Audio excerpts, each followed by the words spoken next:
Yesterday, there was an ugly turn in at the convention outside with the protesters, right? So there was a march from the United Nations to Madison Square Garden, ended in violence after a protester attacked a plainclothes detective on a scooter and knocked him unconscious. Sucker punch. And but they designated today. I haven't really seen or heard much about a lot of civil disobedience today, but they're planning sit-ins, street theater, and even vandalism. Sit-ins at street. What's street theater? I guess they're doing street theater. Well, yeah, you can buy a ticket for that. Pretty much. Yeah. Even vandalism aimed at the offices of the corporations with links to the Bush family and the Republican Party. Haven't seen much of that, but I assume that it'll be covered pretty heavily. But, you know, these people, it gets me. Now, the protesters, I mean, they're operating under the political science theory that nothing sways independent voters more than seeing one party harass the other while they're having breakfast or sightseeing. It's ridiculous. I mean, when you see that kind of thing, immediately you think, well, maybe I should vote for this person when you see this kind of thing. But I think these are all Nader people. Are they Nader troublemakers? Yeah, I think they're Nader troublemakers. They say, and some Democrats and some September 11th victims say Republicans are politicizing a national tragedy. Well, you know, they all do that. Giuliani, did you say it last night, denied that saying Democrats made frequent mention, the Democrats made frequent mentions themselves. He said if Republicans did not cite the response to the tragedy, it would be like Abraham Lincoln not mentioning the Civil War when he ran for re-election in 1864. And for the record, by the way, Lincoln also never brought up the massive intelligence failure that led up to the Civil War either. You never heard a word about that. I don't remember. Somebody might see what else. Oh, yeah, Michael Moore was booed. You see that? I missed that, actually. I got home a little late from that would have been my favorite part. John McCain told the delegates about a disingenuous filmmaker who would have us believe that Saddam's Iraq was an oasis of peace. And then his comments prompted some booing and some chants of 4 more years. And Moore was he's seated in the press seats at Madison Square Garden because he's writing a column for USA Today. And he loved it. He relished the attention. He threw his arms over his head. He was laughing. He was yelling, 2 more months. And when they asked him about what John McCain had said, he said, I can't believe that they're dumb enough to bring up the film, and it helps me at the box office. Actually, I don't think all the delegates booed. I think one lady sat quiet, and she said, gee, I guess I'll have to go see that film in order to make an independent, informed judgment on that. One person said that. They didn't show that on camera. No.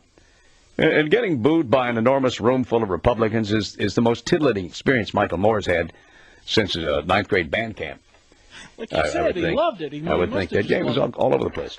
In the meantime, I'm being interrupted. What is he running into the newsroom? This is Dan Buckles interrupting this program with yet another more important than breathing news up. Date. I knew it said that. The Republicans have arrived in New York for their much ballyhooed national convention. Everyone is psyched, although President Bush's speechwriter Mike Gearson is a little apprehensive. Everyone was bowled over with Kerry's speech at the Democratic convention, where he opened with, I am John Kerry, and I'm reporting for duty, referring to his service in Vietnam.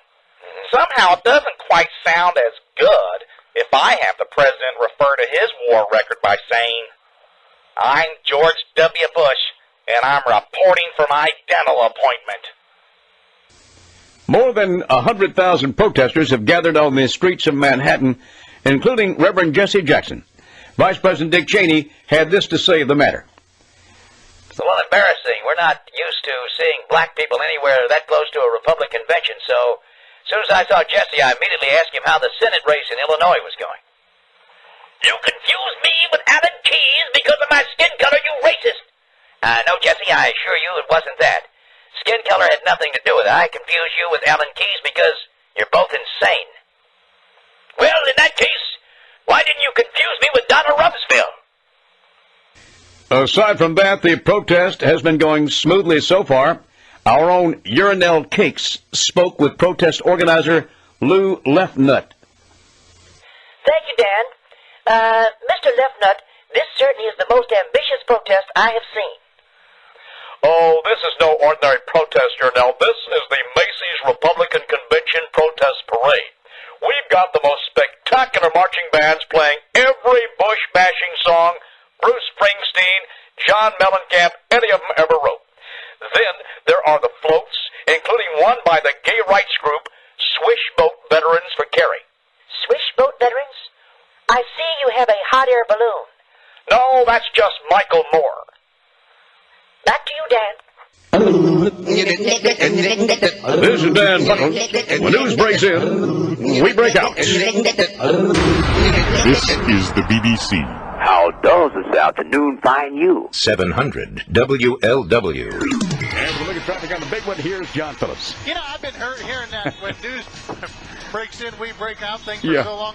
That I heard it right the other day and it sounded wrong. Yeah, when news breaks in, you're right. When news breaks out, we break in. You know? We've been saying it for so long now.